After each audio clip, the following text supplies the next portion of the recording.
প্রথমে আমাদের যখন লিখিত পরীক্ষা হয়, ঠিক আছে, সেই লিখিত পরীক্ষার কিন্তু একটা টেন্ডার হয় যারা হচ্ছে ওএমআর স্ক্যানিং করার জন্য। সেইটা করেছিল নাইসা কি করেছিল, সাব এজেন্ট দিয়েছিল ডেটা স্ক্যানটেক। সেই ডেটা স্ক্যানটেক যখন স্ক্যানিং প্রক্রিয়া সম্পূর্ণ করে তখন কিন্তু নাইসাকে একটা হার্ড ডিস্ক দেয়, একটা এসএসসি কে হার্ড ডিস্ক দেয় এবং একটা নিজের কাছে রাখে। এসএসসির কাছে যে মাদার ডিস্কটা ছিল বা ওএমআর এর মিরর ইমেজ কপিটা ছিল, সেই কপিটা ওনাদের কাছে কোনোভাবে মিসিং হয়, কোনোভাবে হারিয়ে যায়। এবং সিবিআই পরবর্তীকালে কিন্তু ওনাদের অফিসিয়াল থেকে শুরু করে সমস্ত জায়গা সিজ করেও কিন্তু সেটা খুঁজে পাননি। যখন আমরা ওই মিরর ইমেজের কথা বলি তখন ওনারা এখনো বলছেন যে ওই মিরর ইমেজ খুঁজে পাওয়া সম্ভব নয়, কিন্তু সিবিআই এর উদ্ধার করা যে মিরর ইমেজ কপি, সেই ইমেজ কপিটা ওনারা কিন্তু আইনি পরামর্শের মাধ্যমে আপলোড করবেন।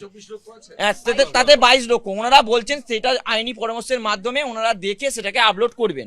এবং আমাদের দাবি ছিল সেখানে যে আমাদের যোগ্য অযোগ্যের লিস্ট, সেই যোগ্য অযোগ্যের লিস্টটাও কিন্তু ওনাদেরকে প্রকাশ করতে হবে, ঠিক আছে।